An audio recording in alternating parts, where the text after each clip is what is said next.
Slides बनाई हुई हैं, स्ट्रक्चर स्लाइड्स बनी हुई हैं, बहुत सी चीज़ें आपको स्लाइड पर पहले से लिखी हुई मिलेंगी।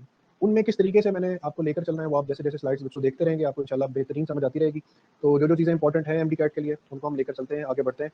तो अब मैं प्रॉपर तरीके से लेक्चर स्टार्ट करने लगा हूँ। ठीक है, तो हमारे पास जो नेक्स्ट मेन स्लाइड है, जहाँ से हमने काम शुरू करना है, वो ये स्लाइड है। देखें, इलेक्ट्रोस्टैटिक्स हम किसे कहते हैं? The study of charges at rest को। नॉलेज है। सबसे पहली चीज़, मेन चीज़ क्या है? मैटर। मैटर जो है, ये दो इंपॉर्टेंट इंग्रेडिएंट से मिलकर बना हुआ है, एक इलेक्ट्रॉन्स और एक प्रोटॉन्स। अब आप सबसे एक सवाल ये है कि इलेक्ट्रॉन और प्रोटॉन, इन दोनों में से ट्रांसफरेबल चार्ज अगर हम देखें, तो इलेक्ट्रॉन जो है ये चूंकि आउटर ऑर्बिट्स में होता है, so it is easily transferable है। जबकि प्रोटॉन को देखें तो ये न्यूक्लियस के अंदर रिजाइड करता है और ये ट्रांसफरेबल नहीं है। यहाँ पर आप इमेज में देख सकते हैं कि प्रोटॉन न्यूक्लियस के इनसाइड बाउंड है, फिक्स्ड है, जबकि जो इलेक्ट्रॉन है वो ऑर्बिट में मौजूद है और ज़रा सी स्टिमुलेशन देकर आप इसको इलेक्ट्रिकली आयोनाइज कर सकते हैं, आप इसको बाय फ्रिक्शन आयोनाइज कर सकते हैं। ये इलेक्ट्रॉन आप यहाँ से आज़ाद करवा के किसी दूसरे मकाम पर मुंतकिल कर सकते हैं, निकाल सकते हैं।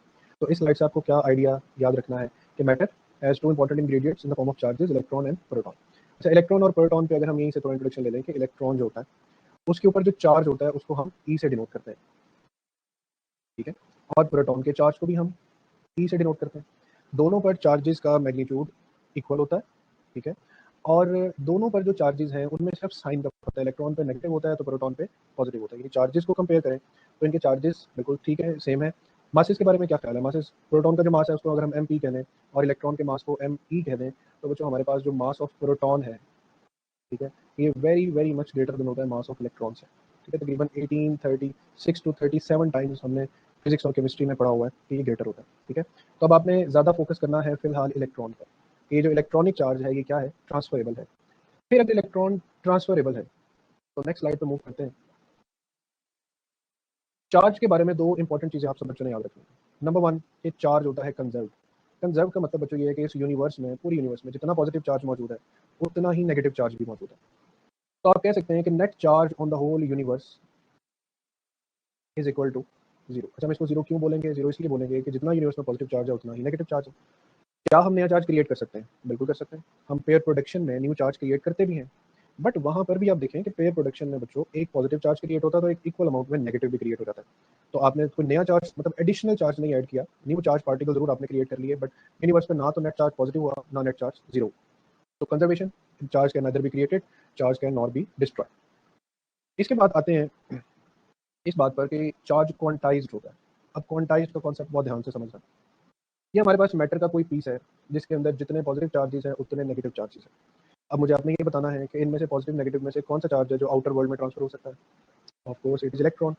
तो मिसाल के तौर पे इस बॉडी पर फिलहाल अभी कोई चार्ज नहीं, और याद रखना है कि इलेक्ट्रॉन के चार्ज को किस लेटर से डिनोट करते हैं? ई से। ये बॉडी, इसमें से एक इलेक्ट्रॉन बाहर निकल जाता है, ठीक। जब एक इलेक्ट्रॉन बाहर निकल गया तो ये पीछे एक डेफिशिएंसी ऑफ इलेक्ट्रॉन छोड़ गया, यानी अब यहाँ पर पॉजिटिव चार्ज ज़्यादा है और नेगेटिव चार्ज कम है।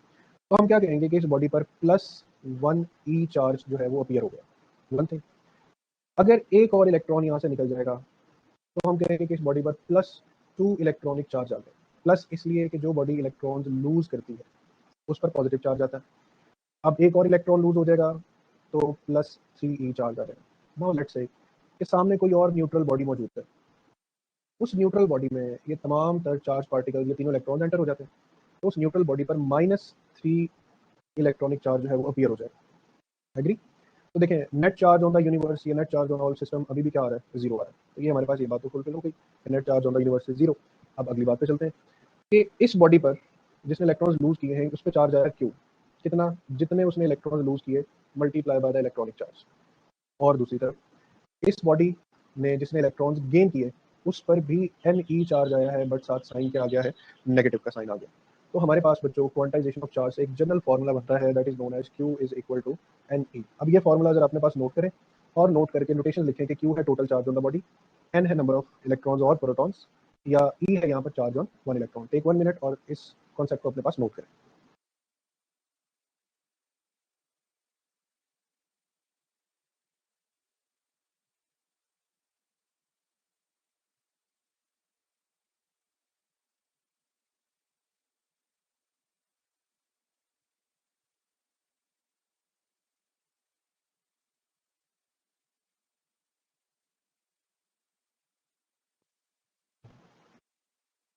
जी बच्चों, अब आगे बढ़ते हैं।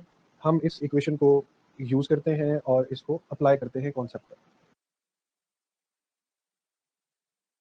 तो क्वेश्चन आपको आएगा इस फॉर्मूला से कि how many elementary charges are present in coulomb of charge, या how many number of electrons are there in one coulomb of charge. ये सवाल बड़ा फ्रीक्वेंट आता है एग्जाम्स में, बहुत फ्रीक्वेंट और इंतहाई इंपॉर्टेंट कॉन्सेप्ट है।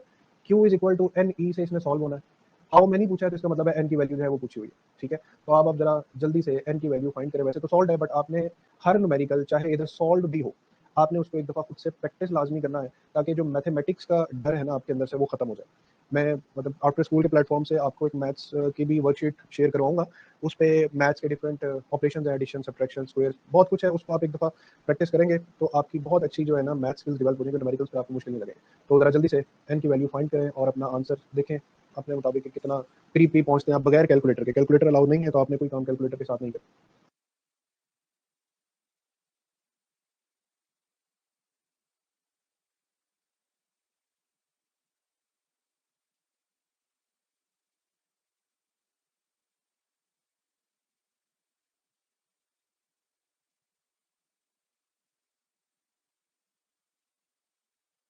तो आई एम होपफुल कि आपको बच्चों ये फॉर्मूला समझ आ गया होगा, Q is equal to N E. तो इलेक्ट्रोस्टैटिक्स का पहला इंपॉर्टेंट फार्मूला जो आपने याद रखना है, भूलना नहीं है, वो फार्मूला है Q is equal to N E. और आई एम होपफुल कि आपको इसका जो यूज है वो भी अच्छे से समझ आ गया होगा। आगे बढ़ते हैं।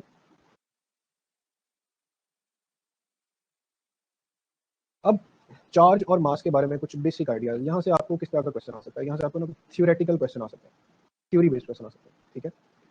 Electric charge can be positive और नेगेटिव। ये तो चार्ज की नेचर पे डिपेंड कर रहा है कि वो प्रोटॉन है कि इलेक्ट्रॉन है। बट मास के बारे में याद रखना है कि mass is always taken to be positive. Negative mass के बारे में एग्जिस्टेंस की बातें होती हैं, ये बहुत एडवांस फिजिक्स में जाके होती हैं, बट अभी हमारे लेवल तक के लिए इतना बहुत है कि mass is always taken as positive, ठीक है। चार्ज कंजर्व्ड, ठीक है। Mass is not conserved as it can be converted into energy and vice versa, ठीक है। जो मास की अमाउंट है वो चूंकि एनर्जी में कन्वर्ट हो सकती है, लिहाजा मास की मिकदार यूनिवर्स में कम भी हो सकती है, ज़्यादा भी हो सकती है, जबकि चार्ज की मिकदार यूनिवर्स में कांस्टेंट रहती है। चार्ज इज क्वांटाइज्ड, ठीक है। और quantization of mass is yet to be established, यानी सिंपल कहते हैं कि मास जो है वो क्वांटाइज्ड नहीं है। Q rest equals to Q motion. Body अगर मूव भी कर रही हो, ठीक है, मैं ये पॉइंट इसलिए बता रहा हूँ कि बॉडी मूव भी कर रही हो तो उसके चार्ज पे कोई फर्क नहीं पड़ता, क्योंकि चैप्टर नंबर 19 में आप रिलेटिविस्टिक मास पढ़ के आए हुए हैं कि बॉडीज अगर near to the speed of light travel करें, मूव करें, तो उनका मास पहले से बढ़ जाता है, ठीक है। और अगली इंपॉर्टेंट बात, फोर्स बिटवीन चार्जेस में बी अट्रैक्टिव और रिपल्सिव। सिमिलर चार्जेस क्या करते हैं, रिपेल। ऑपोजिट चार्जेस क्या करते हैं, अट्रैक्ट। चूंकि नेचर डिफरेंट है, मास की चूंकि नेचर ही एक है, पॉजिटिव है, तो इसकी सिर्फ फोर्स भी एक टाइप की है, अट्रैक्टिव फोर्स है, ठीक है। तो इस स्लाइड को आप अच्छे से पढ़ेंगे और इसमें से सिर्फ थ्योरेटिकल ये मेमोरी बेस्ड क्वेश्चन जो है ना वो आपने तो रखी। इसके बाद फिर इसी तरह एक और प्रॉब्लम आता है कि आपके पास 50 Newton coulomb 50 nano coulomb charge है, ठीक है, और आपने इतना चार्ज बनाने के लिए जो नंबर ऑफ इलेक्ट्रॉन्स है वो फाइंड आउट करने हैं। इस एग्जांपल को भी एक दफ़ा गो थ्रू करें, सॉल्व करें। सोल्यूशन बेटा आपको साथ साथ करना पड़ेगा। आपकी मैथ जितनी स्ट्रांग हो जाएगी ना, उतना ही आपके लिए ईजी हो जाएगा लेक्चर को, फिजिक्स को मेंटेन करना। Excuse me, sir. Could you please help us calculating the previous formula? Which one? Sir, first one. Q is equal to n e। Sir. n आपने अप्लाई करना है और Q बाई E ये आपने placement करनी है, ठीक है। अच्छा, अब इसके बाद देखें कि Q की वैल्यू है 1 और E की वैल्यू है 1.6 into 10 raise to power minus 19। ये जो माइनस 19 है ये तो ऊपर आकर 10 रेज टू पावर प्लस 19 हो जाएगा। अब बात रहेगी 1 ओवर 1.6 की। अब 1 ओवर 1.6 को ना मैं इस तरीके से एज्यूम करूंगा कि जैसे 100 को अगर 16 पे डिवाइड करें तो 16 6 ठीक है 96 होता है। यानी 16 को 100 के आपस में डिवीजन करें, ठीक है, तो 16 का टेबल हम पढ़ें तो 16 6 होता है 96। अब मुझे इतना पता चल गया कि मेरा जो स्टार्टिंग डिजिट है ना वो 6 आए। अब यहाँ पर चूंकि 1 ओवर 1.6 है, 1 एक छोटा डिजिट है और 1.6 एक बड़ा डिजिट है, तो मैं आंसर 6 में लिखूंगा, मैं आंसर लिखूंगा 0.6 into 10 raise to power plus 19, ठीक है। अब ये पॉइंट जब आप एक डिजिट आगे लेकर जाएंगे तो ये बन जाएगा 6.0 into 10 raise to power plus 19 की बजाय कितना हो जाएगा 18। तो मैंने फिर कहा कि आप एग्जैक्ट आंसर तक तो माइट भी ना पहुंचे, लेकिन असेसमेंट आपको करनी है कि आपका नियरेस्ट आंसर जो है वो क्या एग्जिस्ट कर रहा है, ठीक है। तो इज इट क्लियर? तो फिर हम आगे मूव करते हैं। Yes, sir. Thank you so much.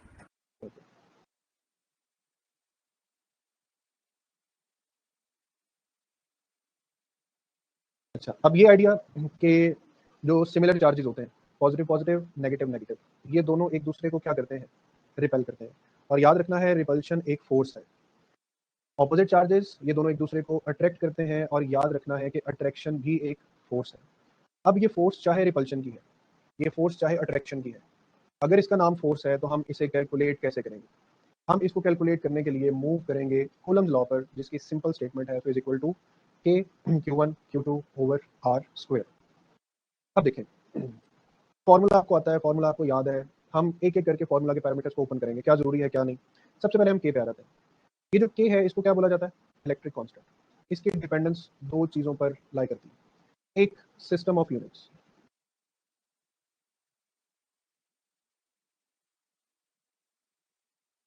System of unit जो है ये दो तरह के होते हैं, एक एम के एस यानी बिगर यूनिट्स और एक सी जी एस स्मॉल यूनिट्स। सी जी एस यूनिट्स में जो के की वैल्यू है ना वो 1 होती है, ठीक है, ये आपको इसी तरह मेमोरी बेस में याद रखना है। चूंकि सी जी एस यूनिट में 1 होती है, इसीलिए सी जी एस यूनिट में फोर्स के फॉर्मूला में के अपीयर हो या ना हो कोई फर्क नहीं पड़ता। लेकिन एम के एस सिस्टम में के की वैल्यू वो होती है जो आपने पढ़ी हुई है 9 इंटू 10 रेज़ टू पावर 9, ठीक है, और आगे Newton metre square over coulomb square. Secondly जब हम आते हैं इसकी डिपेंडेंस, दूसरी क्या डिपेंडेंस है, तो दूसरी डिपेंडेंस इसकी मीडियम पर है। मीडियम के लिए आप फॉर्मूला लिखते हैं K is equal to 1/4 pi epsilon naught. और जब मीडियम, अच्छा मीडियम कौन सा होना चाहिए? मीडियम नॉर्मली होता है डाई इलेक्ट्रिक, ठीक है।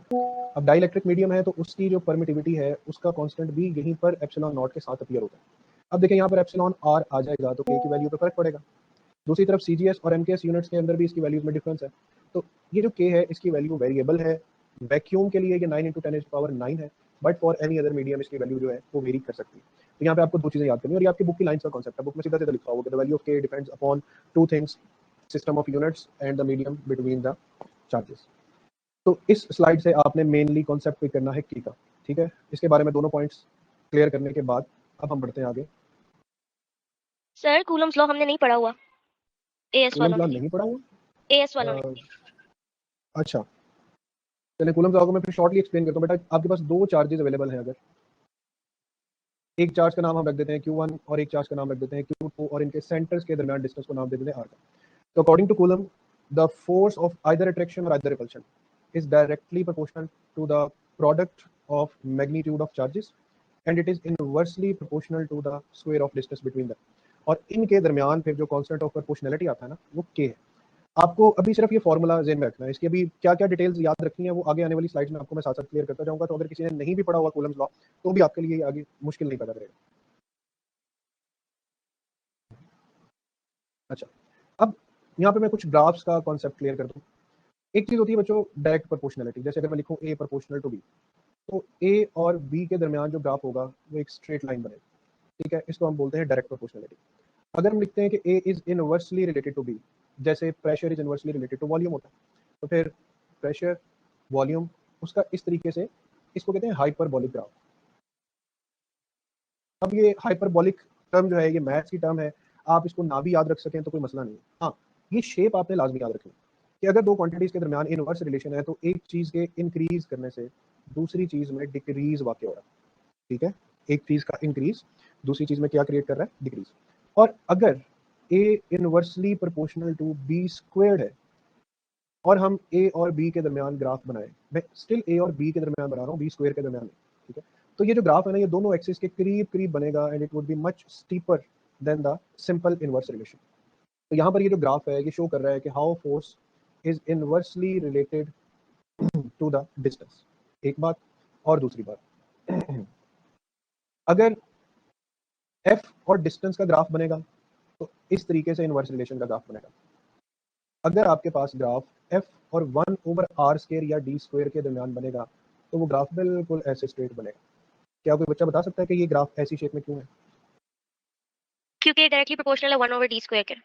क्योंकि ये सिंपली डायरेक्टली प्रोपोर्शनल है 1/d स्क्वायर के। यहाँ पे आप 1/d स्क्वायर को as a whole quantity X axis पे इमेजिन कर रहे हैं। तो ये दोनों ग्राफ की शेप्स आप लोगों ने याद रखनी है, इनको अपने पास नोट डाउन कर लें। आपको जो क्वेश्चन आएगा वो डायरेक्टली ग्राफ मतलब स्ट्रक्चर वाइज या डायग्राम बेस्ड क्वेश्चन आएगा, ठीक है। इसे आगे बढ़ते हैं।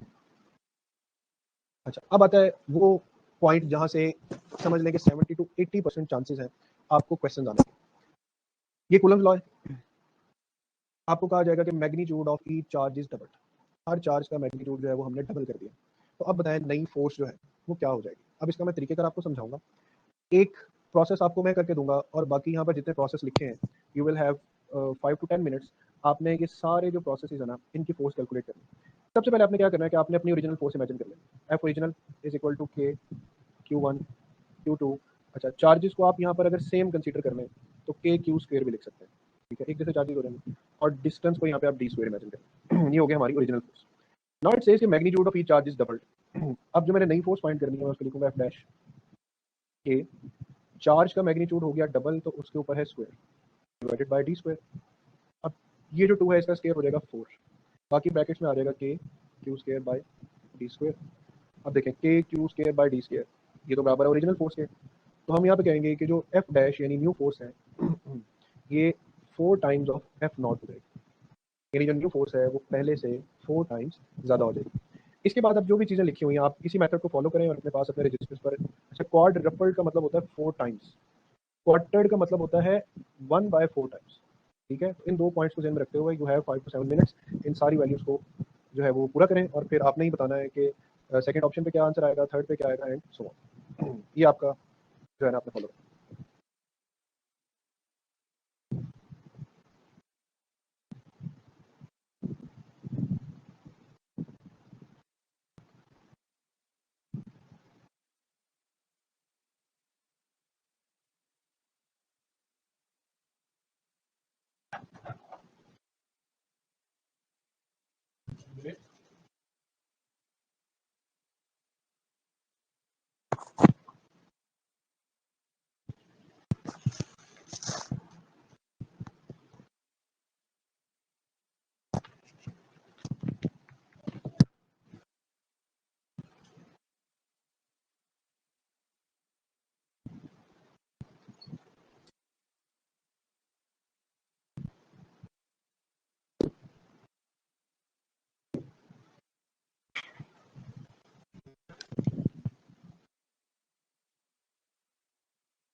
हाँ जी, क्वाड्रपल पे क्या आंसर आएगा, फोर्स कितने टाइम्स बढ़ेगी या कम होगी? 16 F naught। ये आ जाएगी जी 16 F not. Good. Next quarter पे 1/16 F naught। 1/16 एफ नॉट, ये भी ठीक है। फिर next option 1/4 F naught। 1/4 F not. Next option sir भी बाकी कर रहे हैं। ठीक है, कर सर 1/16 F naught इसका 1/16 एफ नॉट, ठीक है। बाकी जो अभी कर रहे हैं वो अपना आंसर इसके साथ टैली करके कंफर्म कर सकते हैं, ठीक है। गुड, शाबाश। Sir, next is 2F. Next is 2F not हो गया, गुड, शाबाश।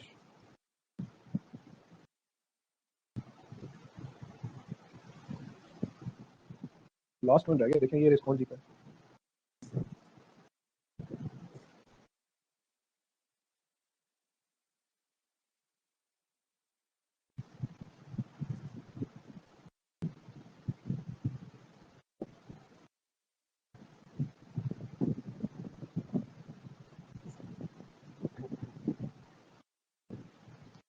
Four F naught. 4F not. तो सब बच्चे अपने आंसर्स टैली कर लें, ये आंसर सारे ऑलमोस्ट बिल्कुल ठीक हैं एंड आई एम होपफुल आपको ये तरीकेकार समझ आ गया है कि आपने फोर्स को कैसे फाइंड आउट करना है, कैसे कैलकुलेट करना है। Is that okay? Yes, sir. तो ये वाला जो क्वेश्चन चांसेस है ना, ये सबसे ज़्यादा कूलम लॉ में चांसेस हैं ऐसे क्वेश्चंस का। अब आगे बढ़ते हैं, आगे देखते हैं क्या चैलेंज है जी हमारे लिए।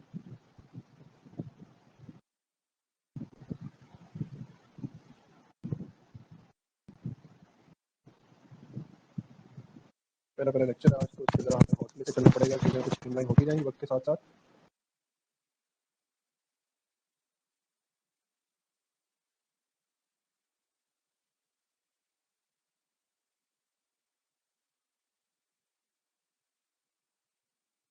अच्छा चलिए 2 क्वेश्चंस पर आते हैं, 2 क्वेश्चन को डिस्कस करते हैं।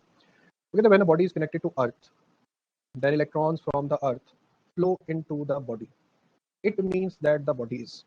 सवाल के जवाब से पहले मुझे ये जवाब दें कि earth is a good conductor और अ गुड इंसुलेटर।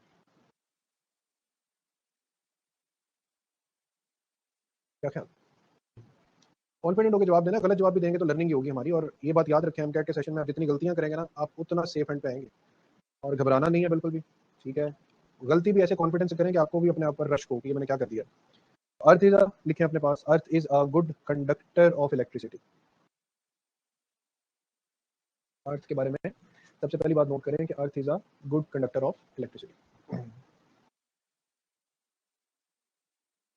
तो अगर जमीन से किसी बॉडी को इलेक्ट्रॉन्स ट्रांसफर हो रहे हैं, तो ये की सूरत में हो सकते हैं कि उस बॉडी पर कौन सा चार्ज है, पॉजिटिव।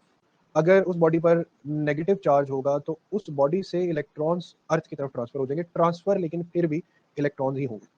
ओके, सेकंड क्वेश्चन है कि you are travelling in a car during thunderstorm, in order to protect yourself from lightning, you would prefer to. अब आंसर तो चले लगा हुआ है, remain in the car. Can anyone tell what is the reason behind it?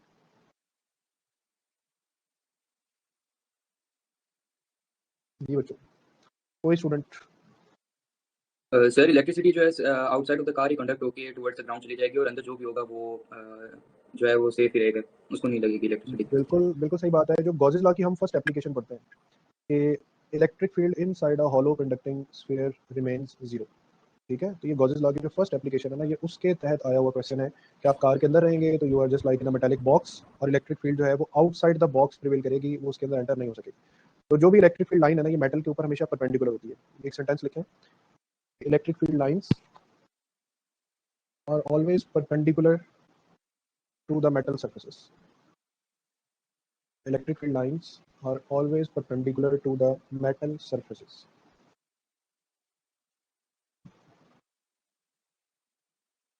Sir जी जी, sir दोबारा समझा दें। First MCQ. जी सर। देखिए सबसे पहली ये बात कि earth is a good conductor. ये ऐसा कंडक्टर है जिसका काम है इस पर मौजूद चीज़ों को न्यूट्रलाइज रखना। तो अगर ज़मीन के ऊपर कोई ऐसी चीज़ मौजूद है जिसके ऊपर एक्सेस पॉजिटिव चार्ज है और हम उसको अर्थ वायर से कनेक्ट कर देते हैं, तो व्हाट विल हैपन कि ग्राउंड से इलेक्ट्रॉन्स ट्रेवल करेंगे उस बॉडी की तरफ और उसके ऊपर नेट चार्ज को क्या करेंगे, जीरो कर देंगे। और दूसरी तरफ अगर एक बॉडी का एक्सेस नेगेटिव चार्ज है और उसको हम ज़मीन से कनेक्ट कर देते हैं, तो उसके एक्सेस इलेक्ट्रॉन्स ज़मीन की तरफ ट्रांसफर हो जाएंगे और यहाँ पर भी उसका नेट चार्ज क्या हो जाएगा, जीरो हो जाएगा। अब ठीक है, तो यहाँ से ये आइडिया याद रखना है कि earth is a good conductor of electricity. Next आगे बढ़ते हैं। इसमें कुछ पॉइंट्स मेजॉरिटी तो मैं एक्सप्लेन कर भी चुका हूँ। ये एक बड़ा इंपॉर्टेंट पॉइंट है, इससे रिलेटेड आगे क्वेश्चन भी आएगा, उस पर भी हम इसको देखेंगे। ये पॉइंट अपने पास नोट भी कर लें। The force between any two charges is independent of the presence of other charge. Coulomb's law में देखें, फॉर्मूला में दो चार्जेस आते हैं, तो आपने ये बात याद रखनी है कि अगर कोई थर्ड चार्ज इन वहाँ पर सराउंडिंग में मौजूद है तो वो एट द सेम टाइम दो चार्जेस की फोर्स को इफेक्ट नहीं करेगा, ठीक है। इस पॉइंट को ज़हन में रखना है, आगे चलकर हम इस पर क्वेश्चन भी करेंगे। Coulomb's law hold for point charges, ठीक है, यानी बहुत स्मॉल डायमेंशनल चार्जेस पे कूलम्स लॉ अप्लाई होता है। हैवी चार्जेस पे या ह्यूज अमाउंट ऑफ चार्जेस पे जो है वो कूलम्स लॉ आइडियल आंसर नहीं देता, ठीक है। It holds for the charges at rest और nearly at rest. Coulomb's law hold over wide range of atomic distance 10 to the power -15 metre. ये क्या बात लिखी है? ये बात बच्चों ये लिखी है कि कूलम्स लॉ जो है ना, वो न्यूक्लियस की बाउंड्री में होल्ड नहीं करता। न्यूक्लियस की क्या बाउंड्री होती है? न्यूक्लियस की बाउंड्री होती है 10 to the power -15 metre. Nucleus की इस बाउंड्री के अंदर स्ट्रॉन्ग न्यूक्लियर फोर्स काम कर रही होती है। ये फोर्स कूलम फोर्स से तकरीबन 10,000 टाइम्स जो है वो स्ट्रॉन्गर फोर्स होती है। तो कूलम लॉ का जोर यहाँ पर नहीं चलता। सो न्यूक्लियस से बाहर 10 to the power -15 मीटर का डिस्टेंस जब क्रॉस हो जाता है तो वहां से कूलम्स लॉ एक्ट करना शुरू करता है। तो कूलम्स लॉ एक्ट करता है between an electron and a proton. अब ये जो डिस्टेंस है ये -15 मीटर से ज़्यादा है। और ये बात मैं आपको पहले बता चुका हूँ कि CGS सिस्टम में K की वैल्यू 1 है और MKS सिस्टम में K की वैल्यू 9 × 10⁹ है। ये जो मजीद कोई यूनिट फैक्टर्स दिए हुए हैं इनको करने की जरूरत नहीं है, ना इनका बुक से कोई रिलेशन। इस स्लाइड से ये पॉइंट 1 आपने ज़हन में रखना है, लाजमी आगे चल के काम आएगा हमारे। अच्छा जी, सवाल पढ़ना है। सवाल के लिए आपके पास पूरे 2 मिनट है, इसको सॉल्व करके इसका राइट आंसर बताना आपने।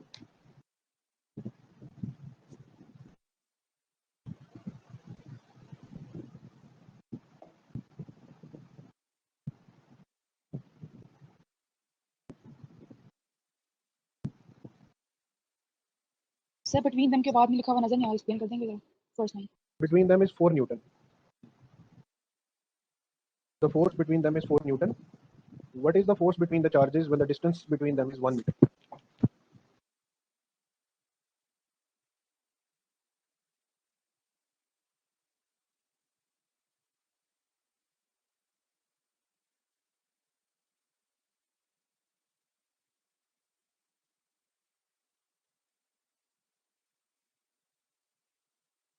फोर्स 4 न्यूटन है पहले। हाँ जी, पहले जो फोर्स है वो 4 न्यूटन। अब नई फोर्स कितनी हो जाएगी ये बताना है आपको।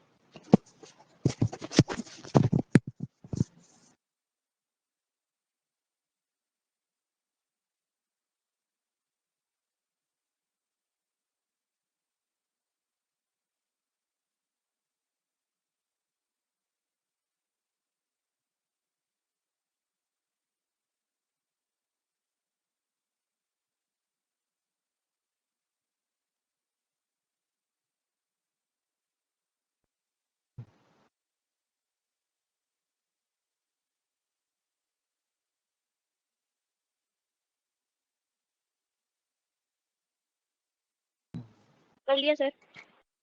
What's the answer? 64 Newton. 64 Newton's. ठीक है, तो सब बच्चे इसका मेथड देख लें अगर किसी से नहीं हुआ तो। जब हम कहते हैं कि force is inversely proportional to distance square, उससे पहले एक चीज़ मैं समझा दूं कि अगर A quantity proportional to B square है और इसकी हम रेशो बनाएं, हम रेशो बनाएंगे अगर ना a1 बाई a2, तो दूसरी तरफ जो रेशो बनेगी वो बनेगी b1 square by b2 square. हम इस तरीके से कंपैरिजन कर सकते हैं, ठीक है। लेकिन अगर रिलेशन इनवर्स है तो याद रखें f2 by f1 will be equal to d1 square by d2 square, ठीक है। अब चूंकि सवाल में रिलेशन ही डिस्टेंस और फोर्स का पूछा है तो हम चार्जेस को अंदर इन्वॉल्व ही नहीं करेंगे। सेकेंडली, f2 बाई f1 को मैं d1 बाई d2 लिख के उसका होल स्क्वायर भी लिख सकता हूँ। उसके बाद f2 मुझे फाइंड करनी है तो मैं d1 by d2 whole square और साथ f1 को कर दूंगा मल्टीप्लाई। अब डिस्टेंस 1 कितना है 4 मीटर, डिस्टेंस 2 कितना है 1 मीटर, और इस उस सारे के ऊपर क्या है स्क्वायर, और फोर्स 1 जो कितनी है 4 न्यूटन। तो यहाँ पर देखें 4 का स्क्वायर क्या हो जाएगा 16 मल्टीप्लाई बाय 4, तो आपके पास जो नई फोर्स आ जाएगी वो कितनी आ जाएगी 64 न्यूटन। अच्छा, ये तो हो गया इसका मैथमेटिकल मेथड, मतलब सब बच्चों को समझ आ गया इसका मैथमेटिकल मेथड बता दो।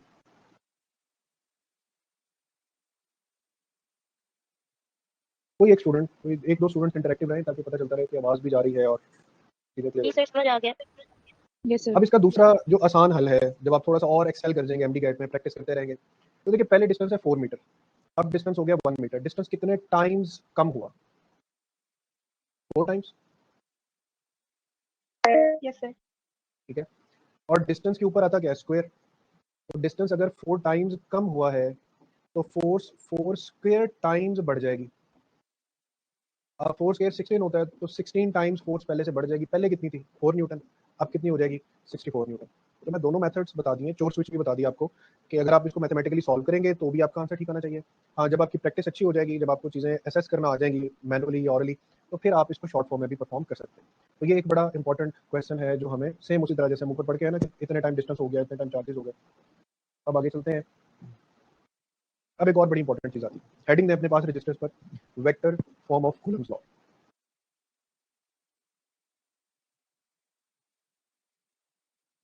दो चार्जेस एक दूसरे को अट्रैक्ट करें या रिपेल करें, दोनों एक दूसरे पे फोर्स ऑपोजिट लगाएंगे।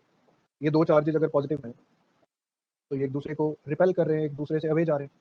ये दोनों चार्जेस अगर ऑपोजिट हैं तो ये दोनों एक दूसरे की तरफ बढ़ रहे हैं, तब भी डायरेक्शन ऑपोजिट है। अब इसको लिखा कैसे जाता है, सबसे पहले चार्ज 1 चार्ज 2 पे कितनी फोर्स लगा रहा है, इसको हम लिखेंगे F21। पढ़ेंगे कैसे, force on charge 2 by charge 1। एक अब इसका होगा मैग्नीट्यूड और एक होगा इसका यूनिट वेक्टर, क्योंकि हम इसको लिखने लगे एज अ वेक्टर तो वेक्टर को रिप्रेजेंट करने का तरीका होता है मैग्नीट्यूड इनटू यूनिट वेक्टर। तो मैग्नीट्यूड इसका वही है simple K Q1 Q2 by R square. Unit vector हम साथ लिखेंगे तो जो नोटेशन यहाँ पर है R21 वही नोटेशन यहाँ पर यूनिट वेक्टर के साथ आ जाएगी। ऑन द अदर हैंड अब हम ये देखें कि Q2 Q1 पे कितनी फोर्स लगा रहा है, तो उसको लिखने का तरीका क्या होगा F12 force on 1 by 2। Magnitude unit vector, magnitude फिर से K Q1 Q2 by R square, और यूनिट वेक्टर अपनी डायरेक्शन चेंज कर लेगा, उससे ऑपोजिट हो जाएगा। अब देखिए मैग्नीट्यूड तो बच्चों सेम है, फॉर्मूला में कोई चेंज नहीं, तो आप Q1 Q2 की वैल्यू यहाँ पुट करें या यहाँ पुट करें, सब बराबर।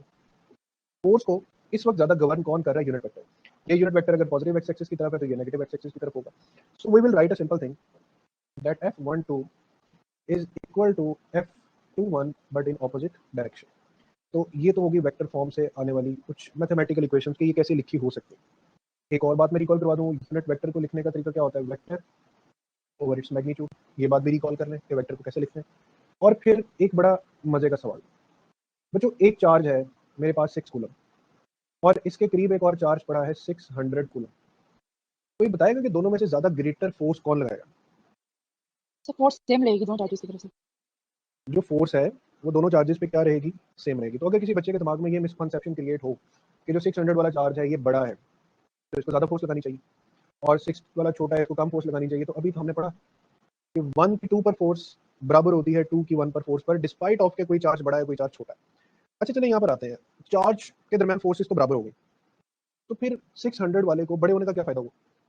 तो बता सकता कि अगर फोर्स का मैग्नीट्यूड सेम रहेगा तो फिर 600 को 600 होने का क्या फायदा? 600 को बच्चों 600 होने का फायदा ये है कि इसकी इलेक्ट्रिक फील्ड का स्पैम ग्रेटर होगा और 6 वाले की इलेक्ट्रिक फील्ड का स्पैम जो है वो स्मॉलर होगा, जबकि दोनों के दरमियान जो फोर्स होगी वो 1:1 में ही रहेगी, यानी 1 की 2 पर लगने वाली फोर्स और 2 पे 1 पर लगने वाली फोर्स की रेशो आपस में क्या रहेगी? 1:1। ये जो 1:1 वाला कॉन्सेप्ट है ये बड़ा इंपॉर्टेंट कॉन्सेप्ट है, आप इसको नोट कर लें। मैं सेंटेंस बोलता हूँ, the coulomb force between two charges, the Coulomb force between two charges is in the ratio 1:1. Coulomb force between two charges is in the ratio 1:1.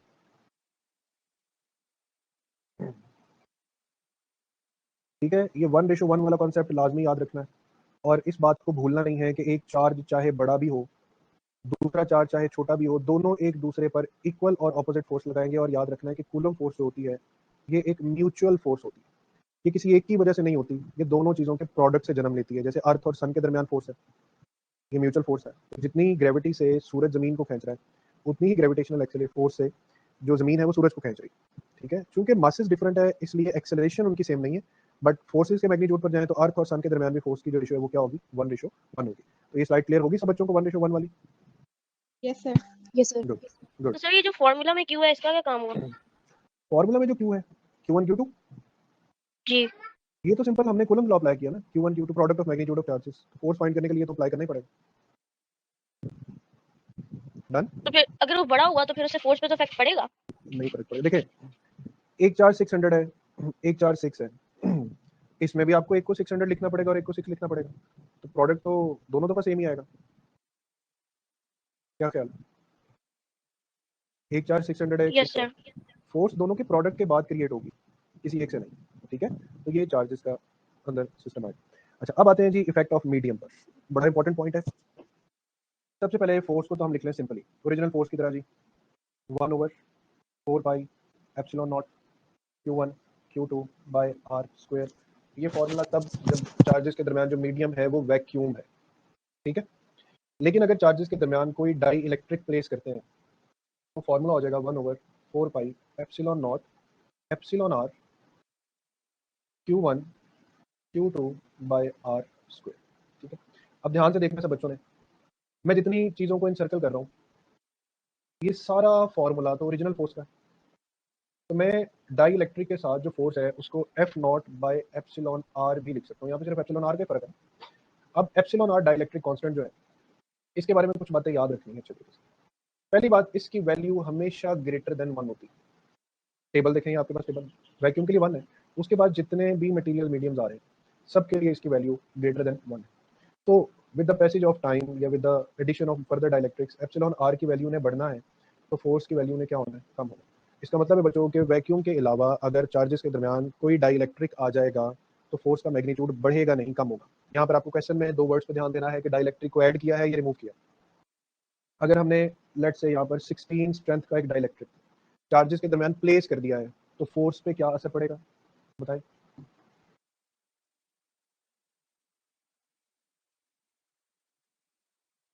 हाँ जी बच्चों, डाइलेक्ट्रिक टर्न 16 हमने प्लेस कर दी, तो what will be the effect on force? वो 16 times कम हो 16 times कम हो जाएगी। और यही मैं अगर कहूँ कि ये मीडियम पहले से पड़ा हुआ था और हमने अब इसको रिमूव कर दिया है, तो यही फोर्स जो है वो 16 टाइम्स ग्रेटर हो जाएगी। ठीक होगी बात? तो मतलब जो अगर डाइलेक्ट्रिक को ऐड करेंगे तो फोर्स कम होगी, डाइलेक्ट्रिक पहले से पड़ा है और उसको रिमूव कर देंगे, ठीक है, तो फिर फोर्स का मैग्नीट्यूड कम होने की बजाय क्या हो जाएगा, ज्यादा हो जाएगा। Yes, sir. ठीक है। अच्छा, अब इसमें एक बड़ी इंपॉर्टेंट चीज यहाँ पर मेंशन है कि हम डाइलेक्ट्रिक के तौर पे मेटल्स को क्यों नहीं इन्वॉल्व करते। तो मेटल्स के डाइलेक्ट्रिक की वैल्यू अपने पास लिख लें सब बच्चे कि for metals epsilon R is equal to infinity. Metals के लिए जो एप्सिलॉन आर होता है ये इन्फिनिटी होता है। मेटल्स डाइलेक्ट्रिक की तरह पोलराइज नहीं होती, लिहाजा अगर हम दो चार्जेस के दरमियान कोई मेटल पीस रखेंगे तो हमें यहाँ पे इन्फिनिटी पुट करना पड़ेगा, और समथिंग डिवाइडेड बाय इन्फिनिटी का आंसर क्या हो जाएगा, जीरो हो जाएगा। तो रिमेंबर वन थिंग, दो चार्जेस के दरमियान अगर आप मेटल शीट प्लेस कर देंगे तो उनके दरमियान से कूलम फोर्स खत्म हो जाएगी। क्यों खत्म हो जाएगी? थोड़ी देर पहले मैंने आपको क्या बात बताई थी कि मेटल्स जो होती हैं उनसे इलेक्ट्रिक फील्ड परपेंडिकुलर होती है, और याद रखिए ये परपेंडिकुलर टू द सरफेस जाती है, फिर ये मेटल के अंदर पेनिट्रेट नहीं कर सकती। गॉसेस लॉ की फर्स्ट एप्लीकेशन दोबारा यहाँ पर होल्ड करेगी। तो ये इस स्लाइड से आपने ये मेन फॉर्मूला ध्यान में रखना, F R is equal to F naught by epsilon are.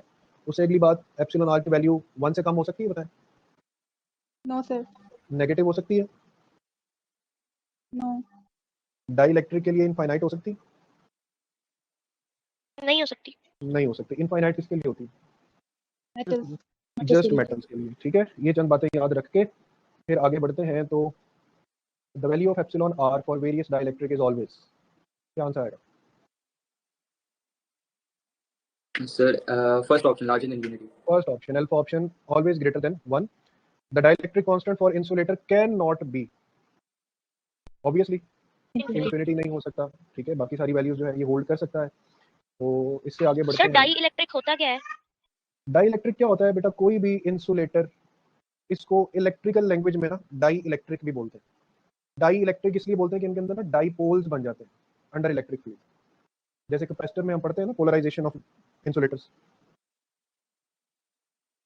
पढ़ा हुआ सबने? ये नहीं। चले वो पे कैपेसिटर आएगा ना तो उसमें मैं ये पोलराइजेशन का इफेक्ट बताऊंगा। अभी आप इतना याद रखें कि इंसुलेटर्स को डाई इलेक्ट्रिक बोलते हैं। ठीक है, कंडक्टर्स और इंसुलेटर्स ये दो नाम याद रखें। इसमें जब कैपेसिटर में जाके इसकी हम फर्दर डिटेल्स पे बात करेंगे।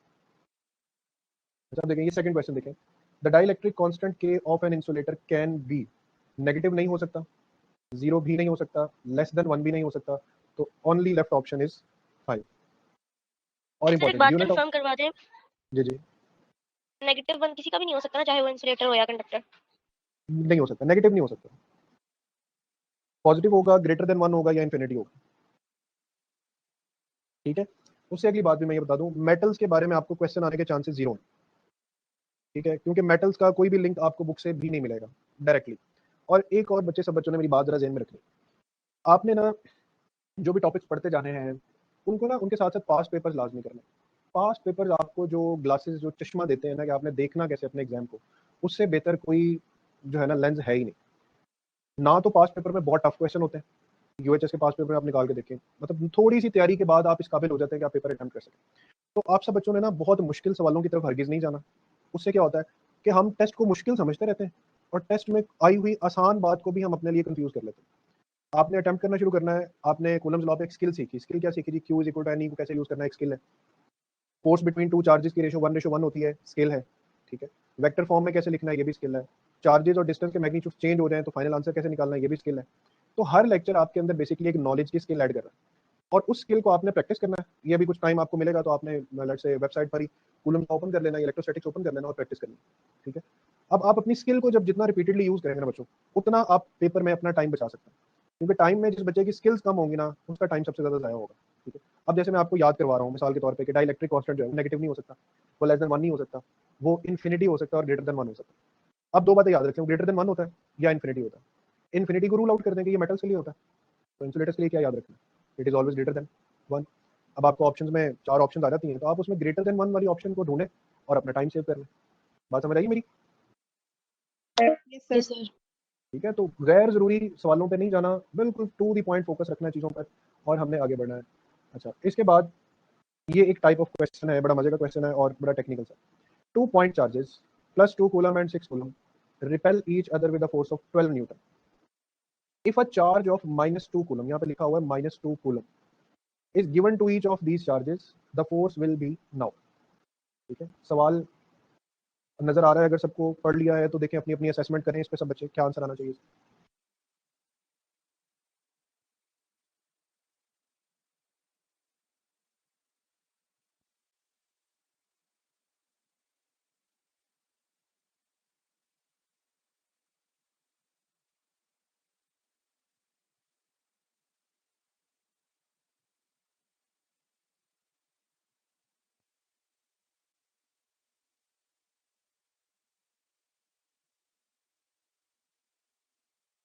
A 0। Zero, zero is the correct answer, शाबाश। अब ये जीरो हुआ कैसे, उसके लिए भाई अगली स्किल डेवलप करते हैं।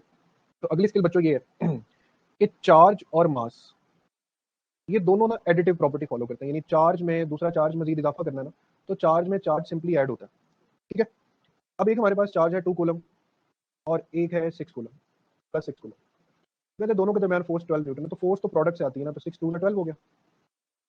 अब वो कहते हैं दोनों को -2 कूलम दिया, तो +2 को भी -2 कूलम चार्ज दिया और +6 को भी -2 कूलम चार्ज हमने दिया, तो वो सिंपली ऐड हो जाएंगे। अब 2 - 2 क्या होता है, 0। अब 0 divided by anything would result in 0। ठीक है, तो ये एक और टाइप ऑफ क्वेश्चन है। इसमें इसी तरह से क्वेश्चन आता है कि एक ऐसा चार्ज किसी दूसरे चार्ज में ऐड करवाया जाता है, ठीक है, कि जो फोर्स है उसका मैग्नीट्यूड क्या हो जाए, 0 हो जाए। डन। और लेट से अगर यहाँ पे -2 ना होता, यहाँ पर फॉर एग्जांपल -4 होता, तो हम यहाँ पे -4 लिखते हैं। तो 2 - 4 क्या हो जाना था, -2, और 6 - 4 क्या हो जाना था, +2। तो पहले भी प्रोडक्ट की वजह से फोर्स है, तो अभी प्रोडक्ट की वजह से फोर्स होगी, 2 टू द 4 आंसर आएगा। लेकिन एक चार्ज नेगेटिव हो गया है और एक चार्ज पॉजिटिव, तो अब जो फोर्स है ना वो रिपल्सिव नहीं होगी, अब जो फोर्स होगी वो क्या हो जाएगी, अट्रैक्टिव हो जाएगी। ये बात समझ आई सबको? Yes, sir. ठीक है, तो ये एडिटिव प्रॉपर्टी वाले Sir. क्वेश्चंस होते हैं, इनको ध्यान में रखना है। और अब हम कुछ फाइनल क्वेश्चंस की तरफ चलते हैं।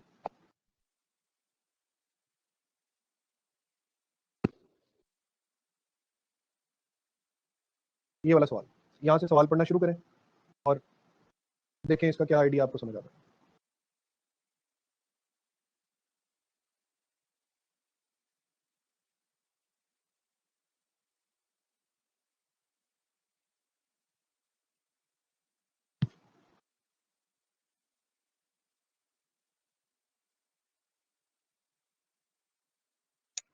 Sir, 40. तो 40 न्यूटन बच्चों इसका आंसर इसलिए है, ऊपर भी मैंने एक पॉइंट बताया और अब भी बता रहा हूँ कि force between two charges is independent of the presence of third charge. Force जो होती है ना, ये थर्ड चार्ज की प्रेजेंस से इंडिपेंडेंट होती है। एक वक्त में कूलम लॉ 2 4 चार्जेस पर ही लगता है। तो यहाँ पर अगर ये रूल हमें ना पता हो, ठीक है, तो ऑब्वियसली हम कोई ना कोई बॉन्गी जरूर मारेंगे इसमें कि थर्ड चार्ज के आ जाने से करीब कोई ना कोई इफेक्ट पड़ सकता है। तो that is the rule, that is the skill. अब ये स्किल डेवलप हो गई, पेपर में ऐसा क्वेश्चन आ जाता है, तो हमें स्किल की वजह से हमारा कितना टाइम सेव हो जाएगा। ठीक है, तो ये बच्चों कूलम लॉ के मेजर आइडियाज हैं कि चार्ज कंजर्व्ड होता है, क्वांटाइज्ड होता है। गौर से सारी समरी सुननी है, मैं बहुत स्लो एंड स्टडी समरी बता दूं कि चार्ज किसी भी बॉडी से लूज या गेन होता है इलेक्ट्रॉन्स की शक्ल में, नंबर 1। नंबर 2, चार्ज कंजर्व और क्वांटाइज्ड होता है। नंबर 3, क्वांटाइजेशन से फॉर्मूला जनरेट होता है Q = NE, ये हो गया। नंबर 4, बॉडीज इलेक्ट्रॉन लूज या गेन कर देने के बाद या पॉजिटिवली चार्ज हो सकती हैं या नेगेटिव। 2 पॉजिटिव बॉडीज रिपेल करेंगी, 2 नेगेटिव बॉडीज रिपेल करेंगी, पॉजिटिव नेगेटिव अट्रैक्ट करेंगी। अट्रैक्शन भी फोर्स है, रिपल्शन भी फोर्स है। इस फोर्स को कैलकुलेट करना हो तो कौन सा लॉ यूज होता है, कूलम्स लॉ। कूलम्स लॉ कौन सी फोर्स है, म्यूचुअल फोर्स है, कंजर्वेटिव फोर्स है। ठीक है, चार्जेस के दरमियान जो इनवर्स स्क्वायर का ग्राफ है वो ग्राफ आपको क्लियर होना चाहिए। डायरेक्ट प्रोपोर्शनलिटी का इनवर्स का ग्राफ बहुत अच्छे से आपको क्लियर होना चाहिए। सेकेंडली, के की वैल्यू किन चीज़ों पे डिपेंड करती है ये पता होना चाहिए। वेक्टर फॉर्म में याद रखना है, पहला चार्ज दूसरे पर, दूसरा चार्ज पहले पर इक्वल बट अपोजिट फोर्स लगाते हैं according to third law of motion या एक्शन एंड रिएक्शन। बड़े छोटे चार्ज का कोई कॉन्सेप्ट नहीं है कूलम लॉ में, दोनों एक दूसरे पर फोर्स लगाएंगे 1:1 में। फोर्सेस कैसे वेरी करती हैं, जब चार्जेस के दरमियान मीडियम आ जाए, तो चार्जेस के दरमियान डाई इलेक्ट्रिक यानी इंसुलेटर आ जाए, तो फोर्स का मैग्नीट्यूड कम होता है। डाइलेक्ट्रिक की वैल्यू जिसे एप्सिलॉन आर से डिनोट करते हैं हमेशा ग्रेटर देन 1 होती है, 0 नहीं हो सकती, लेस देन 1 नहीं हो सकती, नेगेटिव नहीं हो सकती। डाइलेक्ट्रिक कांस्टेंट या जो एप्सिलॉन आर है मेटल्स के लिए इन्फिनिटी होता है, तो दो चार्जेस के दरमियान मेटल प्लेस करेंगे तो क्या होगा कि उनके दरमियान फोर्स का मैग्नीट्यूड 0 हो जाएगा। ठीक है, एप्सिलॉन आर का कोई यूनिट नहीं होता, जबकि एप्सिलॉन नॉट का यूनिट होता है।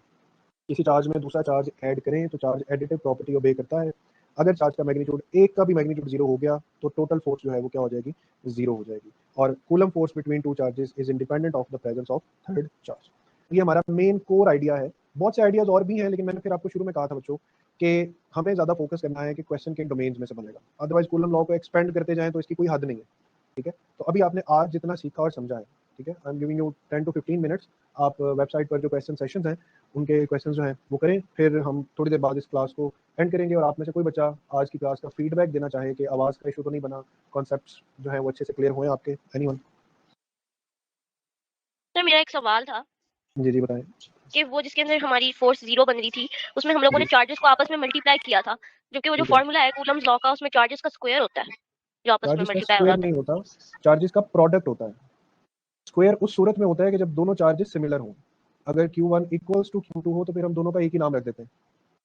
ठीक है, तो फिर जब Q मल्टीप्लाई बाय Q करेंगे तो it will become Q square. ये सिर्फ उस सूरत में है जब चार्जेस सेम हो, एक जैसी वैल्यू रखते हैं। जैसे 2 मल्टीप्लाई बाय 2 4 हो जाएगा तो 2 स्क्वायर लिख देते हैं भाई, जरूर Q1 Q2 लिखना। बात समझ आ गई? Yes sir. और इसके अलावा किसी बच्चे का कोई क्वेश्चन हो?